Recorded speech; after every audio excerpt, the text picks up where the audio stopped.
Hi friends, ಎಲ್ರಿಗೂ ನಮಸ್ಕಾರ. Welcome to my channel. ನಾನ್ ಹೇಮ ಮಾತಾಡ್ತಾ ಇರೋದು. ಫ್ರೆಂಡ್ಸ್, ಎಲ್ರು ಹೇಗಿದ್ರಿ? ಎಲ್ರು ಚೆನ್ನಾಗಿದ್ದೀರಾ ಅಂತ ತಿಳ್ಕೊತೀನಿ. ಫ್ರೆಂಡ್ಸ್, ನಾನ್ ನೋಡಿ ನಾನು ಎರಡು ಟಾಪ್ ನಾನು ಮೀಶೋದಲ್ಲಿ ತಗೊಂಡಿದ್ದೆ ಫ್ರೆಂಡ್ಸ್. ಅದಕ್ಕೋಸ್ಕರ ನಾನು ಇದನ್ನೇನು ಅನ್ಬಾಕ್ಸಿಂಗ್ ವಿಡಿಯೋ ಮಾಡಿಲ್ಲ. ನಾನು ಮೊದಲೊಂದು ಟಾಪ್ ಒಂದು ವಿಡಿಯೋ ಮಾಡಿದೀನಿ ನೋಡಿ, ಲೇಡೀಸ್ ಬಗ್ಗೆ ಮಾತಾಡಿರೋದು. ಅದರಲ್ಲಿ ನಾನು ಫ್ರೆಂಡ್ಸ್ ಇನ್ನು ಆ ಟಾಪ್ ಹಾಕೊಂಡಿದೀನಿ. ಇದು ಫ್ರೆಂಡ್ಸ್ 3000 ಅಲ್ಲ 300 ಫ್ರೆಂಡ್ಸ್, ಸಾರಿ 300 ಅಷ್ಟೇ ಇದು. ಹಂಗಾಗಿ ನಾನು ಇದರಲ್ಲಿ ಹಾಕೊಂಡಿದ್ವಿ. ಏನಾದ್ರು ಎರಡೇ ತಗೊಂಡಿದ್ನಲ್ಲ, ಏನಕ್ಕೆ ಅದನ್ನ ಅನ್ಬಾಕ್ಸಿಂಗ್ ಮಾಡೋದು ಅಂತ ಮಾಡಿಲ್ಲ. ಓಕೆ ಫ್ರೆಂಡ್ಸ್, ಇದೇ ಫಸ್ಟ್ ಯಾರಾದ್ರೂ ನನ್ನ ವಿಡಿಯೋನ ನೋಡ್ತಾ ಇದ್ರೆ ಪ್ಲೀಸ್ ಒಂದು ಲೈಕ್ ಕೊಟ್ಟು ಸಬ್ಸ್ಕ್ರೈಬ್ ಮಾಡೋದನ್ನ ಮರಿಬೇಡಿ ಫ್ರೆಂಡ್ಸ್ ನಾನು ಇವತ್ತೊಂದು ನಿಮ್ಗೋಸ್ಕರ ಒಂದು ಖುಷಿ ವಿಷಯನ ಹೇಳ್ತಾ ಇದ್ದೀನಿ ಫ್ರೆಂಡ್ಸ್. ಅದು ಎಷ್ಟೇ ಆಗ್ಲಿ, ನಾವೇನಾದ್ರೂ ಒಂದು ಕೆಲಸ ಸ್ಟಾರ್ಟ್ ಮಾಡಿದಾಗ ನಮ್ಗೆ ಎಷ್ಟು ಖುಷಿ ಆಗುತ್ತೆ ಅಂತ ನಿಮ್ಗೆ ಗೊತ್ತಿರುತ್ತೆ ಫ್ರೆಂಡ್ಸ್. ನನ್ನ ವಿಡಿಯೋನ ಇವತ್ತಿಗೆ 1,01,065 ಜನ ನೋಡಿದ್ದಾರೆ ಫ್ರೆಂಡ್ಸ್. ನಮ್ಗೆ ಅದೇ ತುಂಬಾನೇ ಖುಷಿ ಆಗ್ತಾ ಇದೆ. ಮತ್ತೆ ಫ್ರೆಂಡ್ಸ್, ಸಬ್ಸ್ಕ್ರೈಬರ್ ನಂಗೆ ಇನ್ನ 600 ಆಗಿಲ್ಲ ಫ್ರೆಂಡ್ಸ್. ನನಗೆ ಒಂದು ಎಷ್ಟು ಖುಷಿ ಅಂದ್ರೆ ನೋಡಿ, ಯಾರು 0 ಇಂದಲೇ 100 ಆಗೋದು. ಯಾರು ಏನು ಬಂದ ತಕ್ಷಣ ಲಕ್ಷಾನ್ಗಟ್ಲೆ ವ್ಯೂಸು, ಲಕ್ಷಾನ್ಗಟ್ಲೆ ಸಬ್ಸ್ಕ್ರೈಬರ್ ಯಾರಿಗೂ ಆಗಲ್ಲ ಫ್ರೆಂಡ್ಸ್. ಎಲ್ಲಾ ಯೂಟ್ಯೂಬರ್ಸ್ಗೂ ಅಷ್ಟೇ. ಆದ್ರೆ ಫ್ರೆಂಡ್ಸ್, ನಮ್ಗೆ ಏನ್ ಖುಷಿ ನನ್ಗೆ ಅಂದ್ರೆ, ನಾವು ಏನಾದ್ರೂ ಒಂದು ಒಳ್ಳೇದ್ ಮಾಡಿರೋದ್ರಿಂದ ಇಷ್ಟ ಆಗೈತಲ್ಲ, ನನಗೆ ಅದೇ ಖುಷಿ ಫ್ರೆಂಡ್ಸ್. ಅದು ಮಾನಿಟೇಷನ್ ಆಗೋದು, ಅಮೌಂಟ್ ಆಗೋದು, ಬರೋದು ಫ್ರೆಂಡ್ಸ್. ನಂದು ಈಗ 3 ತಿಂಗಳಷ್ಟೇ ಆಗಿರೋದು. ಇನ್ನ 9 ಮಂತ್ಸ್ ಇದೆ. ಅಷ್ಟರಲ್ಲಿ ನಂದು ವಾಚ್ ಅವರ್ಸ್ ಎಷ್ಟಾಗುತ್ತೆ, ಮತ್ತೆ ಅದಕ್ಕೆ ಏನ್ ಮಾಡ್ಬೇಕು ಫ್ರೆಂಡ್ಸ್, ನಾವು ವಿಡಿಯೋ ಮಾಡಿ ಹಾಕ್ತಾ ಇರ್ಬೇಕು. ಹಂಗಾಗಿ ಫ್ರೆಂಡ್ಸ್, ನನಗೆ ಖುಷಿನೇ ಇದೆ. ಇವತ್ತಿಗೆ ಫ್ರೆಂಡ್ಸ್ ನನ್ನ ವಿಡಿಯೋನ 1,01,065 ಜನ ನೋಡಿದೀರಾ ಫ್ರೆಂಡ್ಸ್. ಅದು ಯಾರೇ ನನ್ನ ವಿಡಿಯೋನ ನೋಡಿ ಸಪೋರ್ಟ್ ಮಾಡಿರೋರಿಗೆ ಎಲ್ಲರಿಗೂ ಫ್ರೆಂಡ್ಸ್ ನನ್ನ ಕಡೆಯಿಂದ ತುಂಬು ಹೃದಯದ ಧನ್ಯವಾದಗಳು ಫ್ರೆಂಡ್ಸ್. ಹೀಗೆ ಸಪೋರ್ಟ್ ಮಾಡ್ತಾ ಇದ್ರಿ. ನಿಮ್ಗೆ ಟೈಮ್ ಇದ್ದಾಗ ನನ್ನ ವಿಡಿಯೋನ ನೋಡಿ. ನನ್ನ ವಿಡಿಯೋದಲ್ಲಿ ಸ್ವಲ್ಪ ಏನಾದ್ರು ಹೆಚ್ಚು ಕಮ್ಮಿ ಆಗಿ ತಪ್ಪಿದ್ರೆ ದಯವಿಟ್ಟು ಕ್ಷಮೆ ಇರ್ಲಿ. ಆಮೇಲೆ ಫ್ರೆಂಡ್ಸ್, ನಾನು ಪುನೀತ್ ರಾಜ್ಕುಮಾರ್ ಸರ್ದು 100 ಡೇಸ್ ನಾನು ಆ ಸಾಂಗ್ ಆಡ್ಬೇಕು. ಆದ್ರೆ ಫ್ರೆಂಡ್ಸ್, ನಂದು ಇನ್ನೊಂದು ಮೊಬೈಲ್ ಅಲ್ಲಿ ಪಿನ್ ಹೋಗ್ಬಿಟ್ಟಿದೆ. ಅದನ್ನ ನಾನು ರೆಡಿ ಮಾಡಿಸ್ಕೋಬೇಕು. ಯಾಕಂದ್ರೆ ಫ್ರೆಂಡ್ಸ್, ನಾನು ಅದರಲ್ಲೇ ನೋಡ್ಕೊಂಡು ಈ ಮೊಬೈಲ್ ಅಲ್ಲಿ ನಾನು ಹೇಳ್ತೀನಿ ಫ್ರೆಂಡ್ಸ್. ನಾನ್ ಸ್ವಲ್ಪ ವರ್ಕ್ ಅಲ್ಲಿ ಬಿಸಿ ಇದೀನಿ. ನನ್ನ ಕೆಲಸದಲ್ಲಿ ಸ್ವಲ್ಪ ಬಿಸಿ ಇರೋದ್ರಿಂದ ನನಗೆ ಟೈಮ್ ಇಲ್ಲ. ಇವಾಗ ನಾನು ಫ್ರೆಂಡ್ಸ್ ಒಂದೊಂದೆರಡು ವಿಡಿಯೋ ಮಾಡಕ್ಕೆ ನಂಗೆ ಟೈಮ್ ಇಲ್ಲ. ಆದ್ರೆ ಡೈಲಿ ಒಂದು ವಿಡಿಯೋನು ಹಾಕ್ಲಿಲ್ಲ ಅಂದ್ರೆ ಆಮೇಲೆ ಫ್ರೆಂಡ್ಸ್ ಜನ ನಮ್ಮನ್ನು ಮರೆತು ಬಿಡ್ತಾರಲ್ಲ, ಹೆಂಗೂ ಚಾನಲ್ ಓಪನ್ ಮಾಡಿದ್ದೀನಲ್ಲ ಅಂತ ಫ್ರೆಂಡ್ಸ್, ನಾನು ಒಂದೊಂದು ವಿಡಿಯೋನಾದ್ರೂ ಆಗ್ಲಿ ಮಾಡಿ ಆಗ್ತಾ ಇದ್ದೀನಿ ಫ್ರೆಂಡ್ಸ್. ನಾನು ಒಂದು ಲೇಡೀಸ್ ಬಗ್ಗೆ ಒಂದು ವಿಡಿಯೋ ಹಾಕಿದ್ದೀನಿ. ಅದನ್ನ ಪ್ಲೀಸ್ ದಯವಿಟ್ಟು ನೋಡೋದನ್ನ ಮರಿಬೇಡಿ ಫ್ರೆಂಡ್ಸ್. ಯಾರ್ಯಾರು ಈ ವಿಡಿಯೋನ ನೋಡ್ತಾ ಇದ್ದೀರಾ ಅದನ್ನು ಹೋಗಿ ನೋಡಿ ಅಂತ ಕೇಳ್ಕೊತೀನಿ ಫ್ರೆಂಡ್ಸ್. ಓಕೆ ಫ್ರೆಂಡ್ಸ್, ಬನ್ನಿ ಫ್ರೆಂಡ್ಸ್. ಆಗಿದ್ರೆ ಇದೇ ಫಸ್ಟ್ ನೋಡ್ತಾ ಇದ್ರೆ ಪ್ಲೀಸ್ ಒಂದು ಸಬ್ಸ್ಕ್ರೈಬ್ ಮಾಡೋದನ್ನ ಮರಿಬೇಡಿ ಫ್ರೆಂಡ್ಸ್. ಆಮೇಲೆ ಇನ್ನೊಂದು ಮಾತು ಫ್ರೆಂಡ್ಸ್, ನನ್ನ ಹಳೆ ಸ್ಟಾಫ್ ಎಷ್ಟೊಂದು ಜನ ಇದ್ದಾರೆ. ಅವರು ಎಲ್ಲರೂ ನನ್ನ ವಿಡಿಯೋ ನೋಡಿ ನಂಗೆ ಫ್ರೆಂಡ್ಸ್, ನಾನು ಇನ್ನೊಂದು ಖುಷಿ ವಿಷಯನ ಹೇಳಕ್ಕೆ ನಿಮ್ಗೆ ಇಷ್ಟಪಡ್ತೀನಿ. ನಾನು 15 ಇಯರ್ಸ್ ಇಂದ ಕೆಲಸ ಮಾಡ್ತಾ ಇದ್ದೀನಿ. ನಾನು ಎಲ್ಲಿ ನನ್ನ ಕಂಪ್ನಿಲಿ ಕೆಲಸ ಮಾಡಿದೀನಿ ಅಲ್ಲಿರೋ ನಮ್ಮ ಸ್ಟಾಫ್ ಎಲ್ಲ ನನ್ಗೆ ಫೋನ್ ಮಾಡಿ ಹೇಳ್ತಾರೆ, ಮೇಡಮ್ ನಿಮ್ದು ಈ ರೀಲ್ಸ್ ಚೆನ್ನಾಗಿದೆ, ಈ ವಿಡಿಯೋ ಚೆನ್ನಾಗಿದೆ, ನೋಡ್ತಾ ಇದೀನಿ ಅಂತ ಹೇಳ್ತಾರೆ ಫ್ರೆಂಡ್ಸ್. ನನ್ಗೆ ತುಂಬಾನೇ ಖುಷಿ ಆಗುತ್ತೆ. ಅವರು ಎಲ್ಲರೂ ನನ್ನ ವಿಡಿಯೋ ನೋಡಿದ್ದಾರೆ. ಹಂಗಾಗಿ ಫ್ರೆಂಡ್ಸ್, ನಾನು ಎಲ್ರಿಗೂ ಒಂದೇ ಹೇಳೋದು, ನನ್ನ ಕಡೆಯಿಂದ ನಿಮ್ಗೆಲ್ಲರಿಗೂ ತುಂಬು ಹೃದಯದ ಧನ್ಯವಾದಗಳು. ನನ್ನ ವ್ಯೂಸ್ ಇವತ್ತಿಗೆ ಫ್ರೆಂಡ್ಸ್ 1,01,065 ಆಗಿದೆ ಅಂತ ನನ್ನ ಮಗಳಿಗೆ ಹೇಳಿದ್ರು ಫ್ರೆಂಡ್ಸ್. ಆಮೇಲೆ ನಾನು ನೋಡಿದೆ. ಹಂಗಾಗಿ ಫ್ರೆಂಡ್ಸ್, ನಂಗೆ ಇವತ್ತು ತುಂಬಾ ಖುಷಿ ಆಯ್ತಾ ಇದೆ. ಓಕೆ ಫ್ರೆಂಡ್ಸ್, ನಿಮ್ಗೆಲ್ರಿಗೂ ತುಂಬಾನೇ ಥ್ಯಾಂಕ್ಸ್ ನನ್ನ ವಿಡಿಯೋ ನೋಡಿರೋದಕ್ಕೆ. ನನಗೆ ಇದೇ ಖುಷಿ ಆಗ್ತಾ ಇದೆ ಫ್ರೆಂಡ್ಸ್. ಯಾಕೆ ಗೊತ್ತಾ, 3 ತಿಂಗಳಾಯ್ತು, ನಂದು 1 ಲಕ್ಷ ಆಗಿದೆ. 600 ಸಬ್ಸ್ಕ್ರೈಬರ್ಗೆ ಇನ್ನ 10-15 ಸಬ್ಸ್ಕ್ರೈಬರ್ಸ್ ಕಮ್ಮಿ ಇದೆ ಫ್ರೆಂಡ್ಸ್. ಪರವಾಗಿಲ್ಲ, ಅದು ಆಗ್ಲಿ. ಯಾಕಂದ್ರೆ ಇನ್ನ ಟೈಮ್ ಇದೆ. ನನ್ನ ಚಾನಲ್ಗೆ ಇನ್ನ 9 ಮಂತ್ಸ್ ಇದೆ. ಅಷ್ಟರಲ್ಲಿ 1,000 ಸಬ್ಸ್ಕ್ರೈಬರು ನಾವು ವಿಡಿಯೋ ಹಾಕಿದ್ರೆ ಹಾಗೆ ಆಗುತ್ತೆ. ವಾಚ್ ಅವರ್ಸು ಹಾಗೆ ಆಗುತ್ತೆ ಬಿಡಿ ಫ್ರೆಂಡ್ಸ್. ಯಾಕಂದ್ರೆ ಜನ ಎಲ್ಲಾನು ನೋಡ್ತಾರಲ್ಲ. ಈಗ ನಾವೇ ಎಷ್ಟೊಂದು ಯೂಟ್ಯೂಬರ್ಸ್ ನ ನೋಡ್ತೀವಿ. ಈಗ ನಾವು ಮಾಡೋದ್ ಮುಂಚೆ, ಇದಕ್ ಮುಂಚೆನೂ ನಂದು ಚಾನಲ್ ಇತ್ತು ಫ್ರೆಂಡ್ಸ್. ಅದು ಲಾಕ್ ಆಗೋಯ್ತು ಸ್ವಲ್ಪ ಇದಾಗಿ.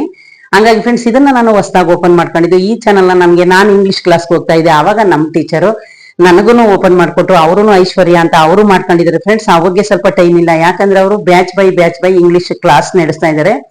ಯಾರಿಗಾದ್ರೂ ಇಂಗ್ಲಿಷು ಮತ್ತೆ ಕಂಪ್ಯೂಟರ್ ಕಲಿಯೋ ಇಂಟ್ರೆಸ್ಟ್ ಇದೆ ಫ್ರೆಂಡ್ಸ್, ಪ್ಲೀಸ್ ದಯವಿಟ್ಟು ನಾನು ಅವ್ರದ್ದು ನಂಬರು ಮತ್ತೆ ಅವ್ರು ಒಂದು ಇದು ಕಳ್ಸಿದ್ದಾರೆ. ಅದನ್ನ ನಿಮ್ಗೆ ಅಡ್ರೆಸ್ ಎಲ್ಲಾನು ಹಾಕಿದ್ದಾರೆ, ಶೇರ್ ಮಾಡಿ ಅಂತ ಹೇಳಿದಾರೆ ಫ್ರೆಂಡ್ಸ್. ನನ್ಗೆ ಸ್ವಲ್ಪ ಟೈಮ್ ಇಲ್ಲ ಅದನ್ನ ಶೇರ್ ಮಾಡಕ್ಕೆ.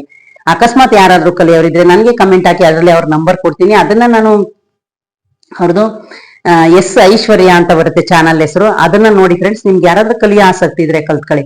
ಬನ್ನಿ ಫ್ರೆಂಡ್ಸ್. ಆಗಿದ್ರೆ ನಾನು ಇವತ್ತು ಯಾವ ವಿಷಯದ ಬಗ್ಗೆ ಮಾತಾಡ್ತಾ ಇದ್ದೀನಿ ಅಂತ ನೋಡೋಣ ಬನ್ನಿ ಫ್ರೆಂಡ್ಸ್. ನಾನು ಇವತ್ತು ಮಾತಾಡಕ್ ಬಂದಿರೋದು ಹೌಸ್ ಕೀಪಿಂಗ್ ಕೆಲಸ ಅಂದ್ರೆ ಏನು, ಹೌಸ್ ಕೀಪಿಂಗ್ಗಳು ಕಂಪ್ನಿನಲ್ಲಾಗ್ಲಿ ಹಾಸ್ಪಿಟ್ಲ್ ಆಗ್ಲಿ ಯಾವ ರೀತಿ ಕೆಲಸ ಮಾಡ್ಬೇಕು, ಏನ್ ಮಾಡ್ಬೇಕು, ಅವರ ವರ್ಕ್ ಏನು, ಅವ್ರಿಗೆ ಏನ್ ಬಿಸಿ ಇರುತ್ತೆ, ಅದ್ರ ಬಗ್ಗೆ ಮಾತಾಡಕ್ಕೆ ಬಂದಿದ್ದೀನಿ ಫ್ರೆಂಡ್ಸ್. ಹೌಸ್ ಕೀಪಿಂಗ್ ಕೆಲಸ ಅಂದ್ರೆ ನಾವೇನ್ ತಿಳ್ಕೊಂಡಿದೀವಿ, ಹೌಸ್ ಕೀಪಿಂಗ್ ಅಂದ್ರೆ ಎಲ್ಲೋ ಒಂದ್ ಜಾಗದಲ್ಲಿ ಕ್ಲೀನ್ ಮಾಡ್ಬಿಟ್ಟು ಮನೆಗೆ ಹೋಗ್ತಾರೆ ಅಂತ ನಾವು ತಿಳ್ಕೊಂಡಿದೀವಿ ಫ್ರೆಂಡ್ಸ್. ಅದು ಸುಳ್ಳು. ಯಾಕೆಂದ್ರೆ ಹೌಸ್ ಕೀಪಿಂಗ್ ಕೆಲಸ ಅಂದ್ರೆ ಬರೀ ಕ್ಲೀನ್ ಮಾಡ್ಬಿಟ್ಟು ಮನೆಗೆ ಹೋಗೋದಲ್ಲ ಫ್ರೆಂಡ್ಸ್, ಅವ್ರದ್ದು ತುಂಬಾನೇ ಜವಾಬ್ದಾರಿ ಇರುತ್ತೆ. ಯಾಕೆಂದ್ರೆ ಫ್ರೆಂಡ್ಸ್, ಯಾರೇ ವರ್ಕರ್ಸ್ ಆದ್ರೂ ಫ್ರೆಂಡ್ಸ್, ನಾವು ಮನೆಯಿಂದ ಎಷ್ಟು ಫ್ರೆಶ್ ಆಗಿ ನಾವು ಹೋದ್ರೆ ಅಲ್ಲಿ ನಾವು ಒಂದು ಆಫೀಸಲ್ಲಾಗ್ಲಿ ಒಂದು ಎಲ್ಲೇ ಆಗ್ಲಿ ಫ್ರೆಶ್ ಆಗಿ ನಾವು ಕುತ್ಕೋಬೇಕು, ಫ್ರೆಶ್ ಆಗಿ ಅಲ್ಲಿ ಕೆಲಸ ಮಾಡ್ಬೇಕು ಅಂದ್ರೆ ಫ್ರೆಂಡ್ಸ್, ಅದಕ್ಕೆ ಕಾರಣ ಏನು ಫಸ್ಟ್ ಹೌಸ್ ಕೀಪಿಂಗ್ ಸ್ಟಾಫ್ಗಳು. ಯಾಕೆಂದ್ರೆ ಫ್ರೆಂಡ್ಸ್, ಅವರು ಹೋಗಿ ಮೊದಲು ಬಾತ್ರೂಮ್ ಕ್ಲೀನ್ ಮಾಡ್ಬೇಕು, ಫ್ಲೋರ್ ನ ಕ್ಲೀನ್ ಮಾಡ್ಬೇಕು, ಒಂದು ಟೇಬಲ್ ನ ಕ್ಲೀನ್ ಮಾಡ್ಬೇಕು, ಆಫೀಸ್ ಆದ್ರೆ ಒಂದು ಸಿಸ್ಟಮ್ ನ ಕ್ಲೀನ್ ಮಾಡ್ಬೇಕು. ಈ ಪ್ರತಿ ಒಂದು ಕೆಲಸನು ಫ್ರೆಂಡ್ಸ್ ಅಲ್ಲಿ ಫಸ್ಟ್ ಹೌಸ್ ಕೀಪಿಂಗ್ ಕೆಲಸ ಇರುತ್ತೆ. ಅದಾದ್ಮೇಲೆ ಫ್ರೆಂಡ್ಸ್ ಸೆಕ್ಯೂರಿಟಿ ಕೆಲಸ ಇರುತ್ತೆ. ಯಾಕೆಂದ್ರೆ ಸೆಕ್ಯೂರಿಟಿಗಳು ಟೈಮ್ ನ ನೋಡ್ಕೋಬೇಕು, ಯಾರು ಬರ್ತಾರೆ ಯಾರು ಹೋಗ್ತಾರೆ, ಮತ್ತೆ ಎಷ್ಟು ಎಂಪ್ಲಾಯ್ಸ್ ಬರ್ತಾರೆ, ಅದನ್ನೆಲ್ಲ ಸೆಕ್ಯೂರಿಟಿಗಳು ನೋಡ್ಕೋಬೇಕು ಫ್ರೆಂಡ್ಸ್. ಅವ್ರದ್ದು ಅಷ್ಟೇ ಜವಾಬ್ದಾರಿ ಇರುತ್ತೆ. ಆದ್ರೆ ಕ್ಲೀನಿಂಗ್ ಬಂದು ನಮ್ಮ ಹೌಸ್ ಕೀಪಿಂಗ್ ಇರುತ್ತೆ ಫ್ರೆಂಡ್ಸ್. ಆಮೇಲೆ ಇನ್ನೊಂದು ಏನು ಗೊತ್ತಾ ಫ್ರೆಂಡ್ಸ್, ಹಾಸ್ಪಿಟಲ್ ಅಲ್ಲಿ ಹೌಸ್ ಕೀಪಿಂಗ್ ಕೆಲಸ ಮಾಡೋದು ಅಂದ್ರೆ ಯಾವ ತರ ಇರುತ್ತೆ ಅಂದ್ರೆ ಫ್ರೆಂಡ್ಸ್, ಅವರು ಹಾಸ್ಪಿಟಲ್ ಅಲ್ಲಿ ಆಫೀಸ್ಗಿಂತ ಸ್ವಲ್ಪ ಜಾಸ್ತಿನೇ ಇರುತ್ತೆ. ಯಾಕೆಂದ್ರೆ ಫ್ರೆಂಡ್ಸ್, ಹಾಸ್ಪಿಟಲ್ ಅಲ್ಲಿ ಸ್ವಲ್ಪ ಏನಕ್ಕೆ ಜಾಸ್ತಿ ಜವಾಬ್ದಾರಿ ಇರುತ್ತೆ ಅಂದ್ರೆ, ಅಲ್ಲಿ ಫ್ರೆಂಡ್ಸ್ ಹಾಸ್ಪಿಟಲ್ ಅಂದ ತಕ್ಷಣ ನಿಮ್ಗೆಲ್ಲ ಗೊತ್ತಾಗುತ್ತೆ, ಅಲ್ಲಿ ಪೇಷಂಟ್ ಇರ್ತಾರೆ. ಇವರು ಕ್ಲೀನಿಂಗ್ ಮಾಡ್ಬೇಕಾದ ಪರಿಸ್ಥಿತಿ ಬರುತ್ತೆ, ಪೇಷಂಟ್ ನ ಶಿಫ್ಟ್ ಮಾಡ್ಬೇಕಾದ ಪರಿಸ್ಥಿತಿ ಬರುತ್ತೆ, ಬ್ಲಡ್ ರಿಪೋರ್ಟ್ ತಗೊಂಡ್ ಬರೋದಿಕ್ಕಾಗ್ಲಿ, ಅಥವಾ ಲ್ಯಾಬ್ಗಾಗ್ಲಿ, ಎಕ್ಸ್ರೇಗಾಗ್ಲಿ, ಸ್ಕ್ಯಾನಿಂಗ್ ಆಗ್ಲಿ ಹೋಗ್ತಾನೆ ಇರ್ಬೇಕಾಗುತ್ತೆ. ಆದ್ರೆ ಫ್ರೆಂಡ್ಸ್ ಏನಂದ್ರೆ ಡಿಫ್ರೆಂಟ್ ಇರುತ್ತೆ. ಒಂದೊಂದು ಆಫೀಸ್ ಇರ್ಬೋದು ನೋಡಿ, ಇವಾಗ ಒಂದು ಕಾರ್ ಶೋರೂಮ್ ಅಲ್ಲಿ ಹೌಸ್ ಕೀಪಿಂಗ್ ಕೆಲಸ ಅಂದ್ರೆ ಅವ್ರಿಗೆ ಸ್ವಲ್ಪ ಈಸಿ ಆಗುತ್ತೆ. ಅಲ್ಲಿ ನೋಡಿದ್ರೆ ಫ್ರೆಂಡ್ಸ್, ಅವ್ರೊಂಥರ ಎಂಪ್ಲಾಯ್ ತರ ಹೋಗಿ ಬರ್ತಾ ಇದಾರೆ. ಕಾರ್ ಶೋರೂಮ್ ಅಲ್ಲಿ ಒಂದ್ ಸ್ವಲ್ಪ ಕಸ ಗುಡಿಸ್ತಾರೆ, ಮಾಪ್ ಹಾಕ್ತಾರೆ, ಮತ್ತೆ ಅವ್ರಿಗೆ ಏನಾದ್ರು ಒಂದು ಕಾಫಿ ಟೀ ಬೇಕಾ ಏನಾದ್ರು ಇರುತ್ತೆ ಇಟ್ಕೊಡ್ತಾರೆ. ಒಂದು ಚಿಕ್ಕ ಆಫೀಸಲ್ಲಿ ಹೆಂಗಿರುತ್ತೆ ಅಂದ್ರೆ ಫ್ರೆಂಡ್ಸ್, ಅವರೇ ಕ್ಲೀನಿಂಗ್ ನ ಮಾಡಿ ಅವರೇ ಅವ್ರಿಗೆ ಕಾಫಿ ಟೀ ಎಲ್ಲ ಮಾಡ್ಕೊಡೋ ತರನೂ ಇರುತ್ತೆ ಲೇಡೀಸ್ಗೆ. ಇದು ಫ್ರೆಂಡ್ಸ್ ಎಷ್ಟೋ ತರ ಕಂಪ್ನಿಗಳು, ಎಷ್ಟೋ ತರ ಆಫೀಸ್ಗಳು, ಮತ್ತೆ ಎಷ್ಟೋ ತರ ಗಾರ್ಮೆಂಟ್ಸ್ಗಳು, ಇದ್ರಲ್ಲೂ ಬಂದು ಫ್ರೆಂಡ್ಸ್ ಹೌಸ್ ಕೀಪಿಂಗ್ ಕೆಲಸ ಬಂದು ಒಂದೊಂದು ವೆರೈಟಿ ಇರುತ್ತೆ. ಅದೇ ಫ್ರೆಂಡ್ಸ್ ವೆರೈಟಿ ಇದ್ರೆ ಏನಂದ್ರೆ, ಆದ್ರೆ ಕ್ಲೀನಿಂಗ್ ಮಾತ್ರ ಚೇಂಜಸ್ ಇರಲ್ಲ. ಎಲ್ಲೇ ಹೋದ್ರೂ ಮಾಪ್ ಹಾಕ್ಲೇಬೇಕು, ಎಲ್ಲೇ ಹೋದ್ರೂ ಬಾತ್ರೂಮ್ ರೆಸ್ಟ್ ರೂಮ್ ಕ್ಲೀನ್ ಮಾಡ್ಲೇಬೇಕಾಗಿರುತ್ತೆ. ಈ ಪರಿಸ್ಥಿತಿ ಬಂದೇ ಬರುತ್ತೆ. ಆಮೇಲೆ ಫ್ರೆಂಡ್ಸ್ ನೋಡಿ, ಆದ್ರೆ ಎಲ್ರಿಗಿಂತ ಮುಂಚೆನೆ ಕೆಲಸನ ಸ್ಟಾರ್ಟ್ ಮಾಡೋರು ಯಾರು ಅಂದ್ರೆ ಹೌಸ್ ಕೀಪಿಂಗ್ ಸ್ಟಾಫ್. ಮೊದಲು ಹೋಗಿ ಅವ್ರು ಕೆಲಸ ಮಾಡ್ಲಿಲ್ಲ ಅಂದ್ರೆ ಫ್ರೆಂಡ್ಸ್, ಯಾರನ್ನು ಹೋಗಿ ನೀಟಾಗಿ ನಾವು ಟೇಬಲ್ ಮೇಲೆ ಹೋಗಿ ಲ್ಯಾಪ್ಟಾಪ್ ಇಟ್ಕೊಂಡು ಕೆಲಸ ಮಾಡಕ್ಕಾಗಲ್ಲ. ಒಂದು ಯಾವುದೇ ಆಫೀಸ್ ಆಗ್ಲಿ ಫ್ರೆಂಡ್ಸ್, ಎಲ್ಲೇ ಆಗ್ಲಿ ಅಲ್ಲಿ ಅವರು ಮೊದಲು ಹೌಸ್ ಕೀಪಿಂಗ್ ಸ್ಟಾಫೇ ಕೆಲಸ ಮಾಡ್ಬೇಕು. ಇದು ಹೌಸ್ ಕೀಪಿಂಗ್ ಕೆಲಸ ಅಂದ್ರೆ ಫ್ರೆಂಡ್ಸ್, ಅವ್ರಿಗೆ ಟೈಮಿಂಗ್ಸ್ ಇರುತ್ತೆ, ಮತ್ತೆ ಅವ್ರಿಗೆ ಯೂನಿಫಾರ್ಮ್ ಇರುತ್ತೆ, ಮತ್ತೆ ಅವ್ರಿಗೆ ಸಂಬಳ ಫ್ರೆಂಡ್ಸ್ ಒಂದೊಂದು ಕಂಪ್ನಿಲಿ ಜಾಸ್ತಿ ಇರುತ್ತೆ. ಒಟ್ಟಿನಲ್ಲಿ 15,000 ಮೇಲೆ ಇರುತ್ತೆ ಫ್ರೆಂಡ್ಸ್, ಎಲ್ಲೇ ಹೋದ್ರು ಸ್ಯಾಲ್ರಿ ಫ್ರೆಂಡ್ಸ್. ಈ ನಡುವೆ ಅಂತೂ ಸ್ಯಾಲ್ರಿ ಎಲ್ಲಾ ಕಡೆನೂ ಹೌಸ್ ಕೀಪಿಂಗ್ಗೆ ಸ್ವಲ್ಪ ಹಳಬ್ರಾದ್ರೆ 1 ವರ್ಷ 2 ವರ್ಷ ಅವರು ಮುಂದೆ ಹೋಗ್ತಾ ಏನ್ ಮಾಡ್ತಾರೆ, ಅವ್ರಿಗೆ ಇನ್ಕ್ರಿಮೆಂಟ್ ಮಾಡ್ತಾರೆ. ಹೊಸದಾಗಿ ಸೇರೋರ್ಗುನು ಸೇಮ್ ಸ್ಯಾಲ್ರಿ ಇರುತ್ತೆ ಫ್ರೆಂಡ್ಸ್. ಅಂದ್ರೆ ಇವಾಗ ಎಲ್ಲಾ ಕಡೆನೂ friends house keeping cleaning staff ಅವ್ರಿಗೆಲ್ಲ ಜಾಸ್ತಿನೇ ಸ್ಯಾಲ್ರಿ ಇರ್ಬೇಕು ಅಂತ ಹೇಳಿದ್ದಾರೆ. ಆಮೇಲೆ ಫ್ರೆಂಡ್ಸ್, ಎಷ್ಟೋ ಜನಕ್ಕೆ ಕರೋನಾದಲ್ಲಿ ಎಷ್ಟೊಂದು ಅವ್ರಿಗೆ, ಎಷ್ಟು ಆಫೀಸ್ ಅಲ್ಲಿ ಕೆಲಸ ಮಾಡೋರಿಗೆ, ದೊಡ್ಡವ್ರಿಗೆಲ್ಲ ಕೆಲಸ ಹೋದ್ರು ಸ್ವಲ್ಪ ಜನ ಹೌಸ್ ಕೀಪಿಂಗ್ ಕೆಲಸ ಸಿಕ್ತು. ಯಾಕೆ ಅಂದ್ರೆ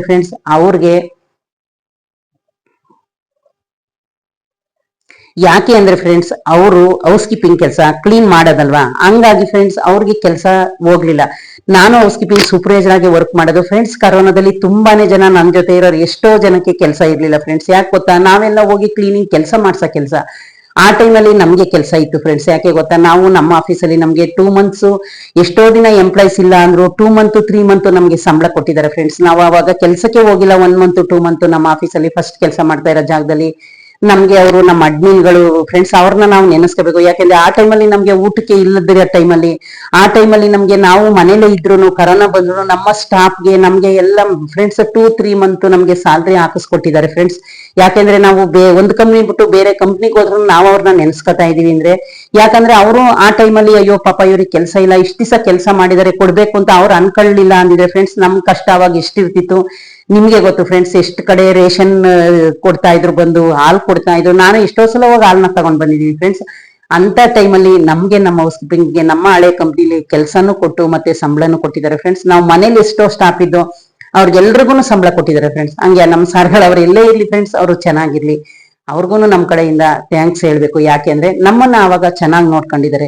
ನಾವೆಲ್ಲೇ ಒಂದ್ ಜಾಗದಲ್ಲಿ ಕೆಲಸ ಮಾಡ್ಲಿ ಫ್ರೆಂಡ್ಸ್, ನಾವು ನಮ್ಮನ್ನ ನೋಡ್ಕೊಳ್ಳೋ ಒಂದು ದೊಡ್ಡ ಸರ್ ಇರ್ಬೋದು, ಕ್ಲೈಂಟ್ ಇರ್ಬೋದು, ನಮ್ಮನ್ನ ಎಷ್ಟು ಚೆನ್ನಾಗಿ ನೋಡ್ಕೊಂಡಿರ್ತಾರೆ ಅದನ್ನ ನಾವು ಯಾವಾಗ್ಲೂ ಮರಿಬಾರ್ದು ಫ್ರೆಂಡ್ಸ್. ಯಾಕೆ ಗೊತ್ತಾ, ಅಲ್ಲಿ ಕೆಲಸ ಮಾಡ್ತಾ ಇದೀವಿ ಬಿಟ್ಟು ಬಂದ ತಕ್ಷಣ ಅವ್ರದ್ದು ನಮ್ಗೇನು ಅಂತ ಅನ್ಕೊಳ್ಳೋರು ಎಷ್ಟೋ ಜನ ಇರ್ಬೋದು ಫ್ರೆಂಡ್ಸ್.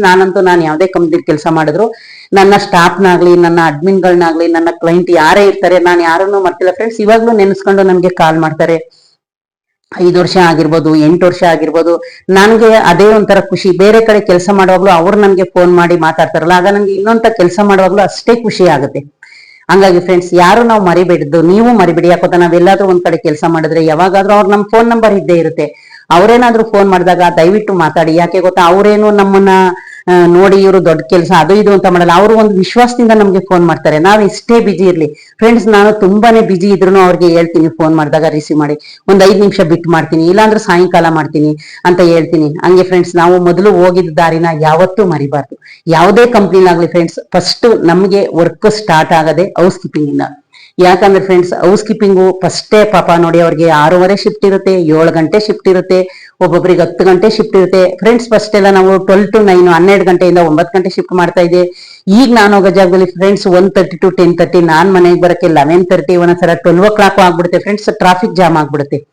ಈ ತರ ಎಲ್ಲ ಪರಿಸ್ಥಿತಿ ಇರುತ್ತೆ ಹೌಸ್ ಕೀಪಿಂಗ್ ಸೂಪರ್ವೈಸರ್ಗಳಿಗೆ. ಆದ್ರೆ ಫ್ರೆಂಡ್ಸ್, ಹೌಸ್ ಕೀಪಿಂಗ್ ಕೆಲಸ ಅಂದ್ರೆ ಎಲ್ಲರಿಗಿಂತ ನಂಬರ್ 1 ಫಸ್ಟ್ ಮುಖ್ಯವಾದ ಕೆಲಸನೇ ಹೌಸ್ ಕೀಪಿಂಗ್ ಫ್ರೆಂಡ್ಸ್. ನೋಡಿ, ಅವರು ಕೆಲಸನೇ ಮಾಡ್ಬೋದು. ಆದ್ರೆ ಫ್ರೆಂಡ್ಸ್, ಯಾಕಂದ್ರೆ ಮೊದಲೋಗಿ ಅವ್ರು ಕ್ಲೀನಿಂಗ್ ಮಾಡಿಲ್ಲ ಅಂದ್ರೆ, ನಾವ್ ಯಾರೇ ಎಷ್ಟೇ ಚೆನ್ನಾಗಿ ಓದಿದ್ರು ಆ ಜಾಗ ಕ್ಲೀನ್ ಇಲ್ಲ ಅಂದ್ರೆ, ನಾವು ಬೇಕಾದ್ರೆ ಒಂದು ಸಿಸ್ಟಮ್ನ ಒರ್ಸ್ಕೋಬಹುದು, ಇಲ್ಲ ಒಂದು ಟೇಬಲ್ ಡಸ್ಟ್ ಹಂಗೆ ಮಾಡ್ಕೋಬಹುದು. ಆದ್ರೆ ಅವ್ರು ಹೋಗಿ ನಮ್ ಎಲ್ಲರಿಗಿಂತ ಮುಂಚೆನೆ ಕೆಲಸ ಮಾಡ್ಲಿಲ್ಲ ಅಂದ್ರೆ ಫ್ರೆಂಡ್ಸ್, ನಾವ್ ಯಾರು ಹೋಗಿ ಕೂತ್ಕೊಳಕ್ಕಾಗಲ್ಲ. ಹೌಸ್ ಕೀಪಿಂಗ್ ಏನೇನ್ ಕೆಲಸ ಮಾಡ್ಬೇಕು ಅಂತ ಹೇಳಿದೀನಿ ಫ್ರೆಂಡ್ಸ್, ಹೇಳ್ತೀನಿ ಅಂತ ಹೇಳಿದೆ ನೋಡಿ. ನಾನು ಇವಾಗ ಅದು ಏನೇನ್ ಕೆಲಸ ಅವ್ರದ್ದು ಅಂದ್ರೆ ಫ್ರೆಂಡ್ಸ್, ಟೇಬಲ್ ಕ್ಲೀನ್ ಮಾಡೋದಿರುತ್ತೆ, ಫ್ಲೋರ್ ಮಾಪ್ ಹಾಕೋದಿರುತ್ತೆ, ಬಾತ್ರೂಮ್ ಅವರೇ ಕ್ಲೀನ್ ಮಾಡ್ಬೇಕು. ಮತ್ತೆ ಆಫೀಸ್ ಸೈಡ್ ಆದ್ರೆ ಫ್ರೆಂಡ್ಸ್, ಅವ್ರಿಗೆ ಸ್ವಲ್ಪ ಪೇಷಂಟ್ ಮಾತ್ರ ಇರಲ್ಲ, ಅಲ್ಲಿ ಸೇಮ್ ಕ್ಲೀನಿಂಗ್ ಇರುತ್ತೆ, ಮ್ಯಾಟ್ ಪಿಕಪ್ ಮಾಡ್ಬೇಕಾಗುತ್ತೆ, ಮಾಪ್ ಹಾಕ್ಬೇಕಾಗುತ್ತೆ. ಆದ್ರೆ ಫ್ರೆಂಡ್ಸ್, ಅವ್ರಿಗೆ PF ESI ಎಲ್ಲ ಇರುತ್ತೆ, ಮತ್ತೆ ಟೈಮಿಂಗ್ಸ್ ಇರುತ್ತೆ. ಮತ್ತೆ ಹಾಸ್ಪಿಟಲ್ ಸೈಡ್ ಬಂದ್ರೆ ಯಾವ ತರ ಅಂದ್ರೆ ಫ್ರೆಂಡ್ಸ್, ಅವರು ಎಲ್ಲ ಕ್ಲೀನಿಂಗ್ ಮಾಡ್ಕೋಬೇಕು. ಈ ಕಡೆ ಪೇಷಂಟ್ ಶಿಫ್ಟಿಂಗ್ ಇರುತ್ತೆ, ಹಾಸ್ಪಿಟ್ಲ್ಗೂ ಕಂಪ್ನಿಗೂ ಸ್ವಲ್ಪ ಚೇಂಜಸ್ ಇರುತ್ತೆ. ಆಮೇಲೆ ಫ್ರೆಂಡ್ಸ್, ಯಾವ್ದಾದ್ರು ಒಂದು ಕಾರ್ ಶೋರೂಮು, ಗಾರ್ಮೆಂಟ್ಸ್ ಗಳಲ್ಲಿ ಯಾವ ರೀತಿ ಹೌಸ್ ಕೀಪಿಂಗ್ ಚೇಂಜ್ ಇರುತ್ತೆ ಅಂದ್ರೆ ಫ್ರೆಂಡ್ಸ್, ಅವ್ರು ಏನ್ ಮಾಡ್ತಾರೆ, ಮಾರ್ನಿಂಗ್ ಒಂದ್ಸರಿ ಕ್ಲೀನ್ ಮಾಡಿದ್ರೆ ಎಲ್ರು ಅಲ್ಲಿ ಬಟ್ಟೆ ಹೊಲಿಬೇಕಾದ್ರೆ ಫ್ರೆಂಡ್ಸ್, ಏನೇನಾದ್ರೂ ಕಟ್ ಮಾಡಿ ಕೆಳ ಕಡೆ ಬೀಳ್ತಾನೆ ಇರುತ್ತೆ. ನಿಮ್ಗೆ ಗೊತ್ತಿರುತ್ತೆ, ಯಾವ್ದು ಬೀಳಲ್ಲ, ಇಲ್ಲಿ ಏನು ಇಲ್ವಲ್ಲಪ್ಪ ಅಂತ ಯಾರು ಅನ್ನೋ ಹಾಗಿಲ್ಲ. ಟೈಮ್ ನೋಡ್ತಾ ಇದೆ ಫ್ರೆಂಡ್ಸ್. ಆಮೇಲೆ ಬೀಳಲ್ಲ ಅನ್ನೋ ಹಾಗಿಲ್ಲ, ಯಾಕೆಂದ್ರೆ ಅದು ಗಾರ್ಮೆಂಟ್ಸ್ ಅಲ್ವಾ, ಏನಾದ್ರೂ ಒಂದ್ ಇದ್ದೇ ಇರುತ್ತೆ. ಅದಕ್ಕೋಸ್ಕರ ಅವ್ರು ಫ್ರೆಂಡ್ಸ್ ಎನಿ ಟೈಮ್ ಕೆಲಸ ಮಾಡೋ ಪರಿಸ್ಥಿತಿ ಬಂದ್ಬಿಡುತ್ತೆ. ಅದಕ್ಕೋಸ್ಕರ ಫ್ರೆಂಡ್ಸ್, ಹೌಸ್ ಕೀಪಿಂಗ್ ಗಳು ತುಂಬಾನೇ ಕಷ್ಟಪಡ್ತಾರೆ. ಮತ್ತೆ ಎಲ್ರಿಗಿಂತ ಮೊದಲು ಅವರೇ ಕೆಲಸ ಮಾಡೋದು ಫ್ರೆಂಡ್ಸ್. ಎಷ್ಟೋ ಕಡೆ ಹೌಸ್ ಕೀಪಿಂಗ್ಗೆ ತುಂಬಾನೇ ಕೆಲಸದ ವರ್ಕರ್ಸ್ ಆಗ್ಲಿ ಯಾರೇ ಆಗ್ಲಿ ಅಷ್ಟೇ ಗೌರವನ ಕೊಡ್ತಾರೆ ಫ್ರೆಂಡ್ಸ್. ಯಾಕೆಂದ್ರೆ ಅವರು ಮೊದಲು ಬಂದು ನಮ್ಗಿಂತ ಕೆಲಸ ಮಾಡ್ತಾರೆ, ಅರ್ಥ ಮಾಡ್ಕೋತಾರೆ. ಎಷ್ಟೊಂದ್ ಜನ, ಸ್ವಲ್ಪ ಜನ ಕೆಲಸ ಚೆನ್ನಾಗಿ ಮಾಡ್ತಾರಪ್ಪ, ಕೆಲಸ ಮಾಡ್ತಾ ಇರ್ತಾರೆ ಅಂತ. ಒಟ್ನಲ್ಲಿ ಫ್ರೆಂಡ್ಸ್, ನೀವು ಎಲ್ಲೇ ಹೌಸ್ ಕೀಪಿಂಗ್ ಕೆಲ್ಸಕ್ಕೆ ಹೋಗಿ, ಮೊದಲು ಹೌಸ್ ಕೀಪಿಂಗ್ ಕೆಲಸ ಅಂದ್ರೆ ಏನು ಅಂದ್ರೆ, ಹೌಸ್ ಕೀಪಿಂಗ್ ಕೆಲಸ ಅಂದ್ರೆ ಎಲ್ಲ ಕ್ಲೀನಿಂಗ್ ಫಸ್ಟ್ ಸ್ಟಾರ್ಟ್, ಎಲ್ಲಾ ಕಡೆ ಸ್ಟಾರ್ಟ್ ಆಗದೆ ಕೆಲಸ ಹೌಸ್ ಕೀಪಿಂಗ್ ಇಂದ. ಅವರು ಸ್ಟಾರ್ಟ್ ಆಗಿ ಅವ್ರ ಕೆಲಸ ಸ್ಟಾರ್ಟ್ ಆದ್ಮೇಲೆ ಫ್ರೆಂಡ್ಸ್, ಎಲ್ರು ಬೇರೆಯವರು ಹೋಗಿ ಎಂಪ್ಲಾಯ್ ಆಗ್ಲಿ ಎಲ್ಲೇ ಆಗ್ಲಿ ಅವ್ರ ಕೆಲಸ ಮಾಡ್ತಾರೆ. ಮತ್ತೆ ಫ್ರೆಂಡ್ಸ್, ಎಂಡಿಂಗು ಲಾಸ್ಟ್ ಅಲ್ಲಿ ಇವ್ರ ಕೆಲಸ ಮುಗೀತು ಅಂದ್ರೆ ಮತ್ತೆ ಲಾಸ್ಟ್ ಅಲ್ಲಿ ಕೆಲಸ ಸ್ಟಾರ್ಟ್ ಆಗೋದನ್ನು ಹೌಸ್ ಕೀಪಿಂಗ್. ಆಮೇಲೆ ಫ್ರೆಂಡ್ಸ್, ಎಷ್ಟು ನೈಟ್ ಶಿಫ್ಟ್ ಇರುತ್ತೆ, ನೈಟ್ ಅಷ್ಟೇ, ನೈಟ್ ಎಂಪ್ಲಾಯ್ ಇದ್ರೆ ಅಲ್ಲಿ ಕೆಫೆಟೇರಿಯದ ಕೆಲಸ, ಯಾವುದೇ ಕೆಲಸ ಇದ್ರು ಅಲ್ಲಿ ಹೌಸ್ ಕೀಪಿಂಗ್ ಇರಲೇಬೇಕು. ಹೌಸ್ ಕೀಪಿಂಗ್ ಕ್ಲೀನಿಂಗ್ ಇಲ್ಲ ಅಂದ್ರೆ ಫ್ರೆಂಡ್ಸ್, ನಾವ್ ಯಾವುದೇ ಕಂಪ್ನಿಲಿ ಅಲ್ಲಿ ಅವರು 4 ಜನ ಇರ್ತಾರೋ, 3 ಜನ ಇರ್ತಾರೋ, 2 ಜನ ಇರ್ತಾರೋ ಹೇಳಕ್ಕಾಗಲ್ಲ. ಆದ್ರೆ ಫ್ರೆಂಡ್ಸ್, ಅಲ್ಲಿ ಮೊದಲು ಹೌಸ್ ಕೀಪಿಂಗ್ ಹೋಗಿ ಕೆಲಸ ಮಾಡಿದ್ರೇನೆ ಎಲ್ಲ ಕ್ಲೀನ್ ಆಗೋದು. ಹಂಗಾಗಿ ಫ್ರೆಂಡ್ಸ್, ಸ್ವಲ್ಪ ಜನಕ್ಕೆ ಕರೋನಾದಲ್ಲಿ ಕಂಪ್ನಿ ಮುಚ್ಚಿದಾಗ, ಆ ಕಂಪ್ನಿ ಸ್ವಲ್ಪ ಜನಕ್ಕೆ ಮುಚ್ಚೋಯ್ತು, ಆಗ ಸ್ವಲ್ಪ ಜನಕ್ಕೆ ಕಷ್ಟ ಆಯ್ತು. ಅದಕ್ಕೆ ಸ್ವಲ್ಪ ಜನ ಏನ್ ಮಾಡ್ತಾರೆ ಫ್ರೆಂಡ್ಸ್, ಈ ಕಡೆ ಹೌಸ್ ಕೀಪಿಂಗ್ ಕೆಲಸನೂ ಮಾಡ್ಕೊತಾ ಇರ್ತಾರೆ. ಯಾವ್ದಾದ್ರು ಒಂದ್ ಮನೆ ಇಲ್ಲ 2 ಮನೆ ಕಸ ಗುಡಿಸಿ ಮಾಪ್ ಹಾಕೋದು, ಇಲ್ಲಾಂದ್ರೆ ಪಾತ್ರೆ ವಾಶ್ ಮಾಡೋದು, ಇಲ್ಲಾಂದ್ರೆ ಸ್ಟೇರ್ ಕೇಸ್ ಕ್ಲೀನ್ ಮಾಡೋದು, ಯಾವ್ದಾದ್ರು ಒಂದ್ ಕೆಲಸನ ನೋಡ್ಕೊತಾನೆ ಇರ್ತಾರೆ ಫ್ರೆಂಡ್ಸ್. ಯಾಕೆ ಗೊತ್ತಾ ಅವ್ರಿಗೆ. ಆದ್ರೆ ಕರೋನಾ ಬಂದಾಗ ಫ್ರೆಂಡ್ಸ್, ತುಂಬಾನೇ ಪೆಟ್ಟು ತಿಂದ್ರು ಎಷ್ಟೊಂದ್ ಜನ. ನಮಗೂನು 3 ತಿಂಗಳು ಫ್ರೆಂಡ್ಸ್, ನಾವು 2 ತಿಂಗಳು ಕೆಲ್ಸಕ್ಕೆ ಹೋಗ್ಲೇ ಇಲ್ಲ, ಮನೇಲೇ ಇದ್ವಿ. ನಾನು ಯಾವಾಗಾದ್ರೂ ಅಟೆಂಡೆನ್ಸ್ ಮಾಡಕ್ ಮಾತ್ರ ಹೋಗ್ತಾ ಇದ್ದೆ. ಆದ್ರೆ ನಮ್ ಕಂಪ್ನಿಲಿ ಫ್ರೆಂಡ್ಸ್ 6 ಮಂತ್ ಎಷ್ಟು ಅಲ್ಲೇ ಪಕ್ಕದಲ್ಲಿರೋರ್ಗೆ ಒಂದ್ 5 ಜನ 6 ಜನನ ನಾವು ಡೆಪ್ಲಾಯ್ಮೆಂಟ್ ಮಾಡ್ತಾ ಇದ್ದೋ ಫ್ರೆಂಡ್ಸ್. ಯಾಕೆಂದ್ರೆ ಎಂಪ್ಲಾಯ್ಸ್ಗೆಲ್ಲ ಮನೇಲೆ ವರ್ಕ್ ಫ್ರಮ್ ಹೋಮ್ ಕೊಡ್ತಾ ಇದ್ರು, ಯಾರು ಎಂಪ್ಲಾಯ್ಸ್ ಬರ್ತಾನೆ ಇರ್ಲಿಲ್ಲ. ಆ ಟೈಮಲ್ಲಿ ಫ್ರೆಂಡ್ಸ್, ನಾವೇನ್ ಮಾಡ್ತಾ ಇದ್ದೋ, ಒಂದ್ 5 ಜನ ಹೋಗ್ತಾ ಇದ್ದೋ. ಆಮೇಲೆ ನಾವು ಸೂಪರ್ವೈಸರ್ ನಾವು ಏನ್ ಮಾಡ್ದೋ, ಒಂದ್ 3 ಮಂತ್ಸ್ ಆದ್ಮೇಲೆ 15 ಡೇಸ್ ಕೆಲಸ ಮಾಡೋದು, ನಾನು 15 ಡೇಸ್ ಕೆಲಸ ಮಾಡೋದು. ಅದಕ್ಕೂ ಮುಂಚೆ ಫ್ರೆಂಡ್ಸ್, ನಮ್ಗೆ 1 ಮಂತ್ 2 ಮಂತ್ 3 ಮಂತ್ ತನಕ ನಾವು ಮನೇಲಿ ಇದ್ರೂ ಸ್ಯಾಲ್ರಿ ಕೊಟ್ಟಿದ್ದಾರೆ ನೋಡಿ. ಅದಕ್ಕೆ ಹೌಸ್ ಕೀಪಿಂಗ್ ಕೆಲಸ ನೋಡಿ, ಒಂದು ದೊಡ್ಡ ಪೋಸ್ಟ್ ಅವ್ರು ಏನ್ ಮಾಡ್ಬೇಕು, ಮೆಸೇಜ್ ಹಾಕ್ಬೇಕು, ಇಂಟರ್ವ್ಯೂ ಅಟೆಂಡ್ ಮಾಡ್ಬೇಕು, ವೆಯ್ಟ್ ಮಾಡ್ಬೇಕು. ಹೌಸ್ ಕೀಪಿಂಗ್ ಏನಿಲ್ಲ ಫ್ರೆಂಡ್ಸ್, ಅವ್ರಿಗೆ ಒಂದು ಕ್ಲೀನಿಂಗ್, ಒಂದು ಮಿಷನರಿ ಬಗ್ಗೆ ಗೊತ್ತಿತ್ತು ಅಂದ್ರೆ ಎಲ್ಲಾದ್ರೂ ಖಾಲಿ ಇದ್ರೆ ಅವ್ರಿಗೆ ಬೇಗ ಕೆಲಸ ಸಿಗುತ್ತೆ. ಒಂದು ಸೂಪರ್ವೈಸರ್ಗಾದ್ರೂ ಅಷ್ಟೇ ಫ್ರೆಂಡ್ಸ್, ಅಷ್ಟು ಬೇಗ ಕೆಲಸ ಸಿಗಲ್ಲ. ನಾವು 15 ಡೇಸ್ ಇಲ್ಲ 1 ವೀಕ್, ಅಕಸ್ಮಾತ್ ಫ್ರೆಂಡ್ಸ್ ಅದೃಷ್ಟ ಚೆನ್ನಾಗಿದ್ದು ಎಲ್ಲಾದ್ರೂ ಖಾಲಿ ಇದ್ರೆ ಬೇಗನೆ ಕೆಲಸ ಸಿಗುತ್ತೆ. ಆದ್ರೆ ಖಾಲಿ ಇಲ್ಲ ಅಂದ್ರೆ ನಾವು ಫೋನ್ ಮಾಡ್ತೀವಿ, ಹೋಗಿ ಅಂತಾರೆ ಇಂಟರ್ವ್ಯೂ ಮಾಡ್ಬಿಟ್ಟು. ಅದಕ್ಕೋಸ್ಕರ ಫ್ರೆಂಡ್ಸ್ ನನಗೆ ಹೌಸ್ ಕೀಪಿಂಗ್ ಬಗ್ಗೆ ಹೇಳ್ಬೇಕು ಅನ್ನಿಸ್ತು. ನನಗೆ ತಿಳಿದ ಮಟ್ಟಿಗೆ ಹೌಸ್ ಕೀಪಿಂಗ್ ಏನ್ ಕೆಲಸ ಇರುತ್ತೆ, ಅವರು ಏನ್ ಕೆಲಸ ಮಾಡ್ಬೇಕು, ಅವ್ರಿಗೆ ಎಲ್ರಿಗೂ ಯಾವ ತರ ಹೌಸ್ ಕೀಪಿಂಗ್ ಇಂದ ಅನುಕೂಲ ಆಗ್ತಾ ಇದೆ, ಒಂದು ಆಫೀಸ್ಗಾಗಿರ್ಬೋದು, ಒಂದು ಹಾಸ್ಪಿಟಲ್ಗಾಗಿರ್ಬೋದು, ಅವರು ಎಷ್ಟು ಕಷ್ಟಪಡ್ತಾರೆ, ಹೆಂಗೆ ಹೌಸ್ ಕೀಪಿಂಗ್ ಕೆಲಸ ಸ್ಟಾರ್ಟ್ ಮಾಡ್ತಾರೆ. ಮತ್ತೆ ಫ್ರೆಂಡ್ಸ್ ಅವ್ರಿಗೆ ಶಿಫ್ಟ್ಗಳು ಬೆಳಗ್ಗೆ ಅಂದ್ರೆ ಬೆಳಗ್ಗೆ ಫ್ರೆಂಡ್ಸ್ ಎಷ್ಟೋ ಕಂಪ್ನಿಲಿ 6 ಗಂಟೆಯಿಂದ 6 o'clock to 3 o'clock ಇರುತ್ತೆ, ನಾನೇ ನೋಡಿದೀನಿ. ಅದೇ ರೀತಿ ಫ್ರೆಂಡ್ಸ್ ಹೌಸ್ ಕೀಪಿಂಗ್ ಕೆಲಸ ಏನೇನು ಅಂತ ನಾನು ಈ ವಿಡಿಯೋದಲ್ಲಿ ಹೇಳಿದೀನಿ. ಓಕೆ ಫ್ರೆಂಡ್ಸ್, ನನ್ನ ವಿಡಿಯೋ ನಿಮ್ಗೆ ಇಷ್ಟ ಆದ್ರೆ ಲೈಕ್ ಮಾಡಿ, ಶೇರ್ ಮಾಡಿ, ಒಂದು ಸಬ್ಸ್ಕ್ರೈಬ್ ಮಾಡೋದನ್ನ ಮರಿಬೇಡಿ ಫ್ರೆಂಡ್ಸ್. ಓಕೆ ಫ್ರೆಂಡ್ಸ್, ಬಾಯ್.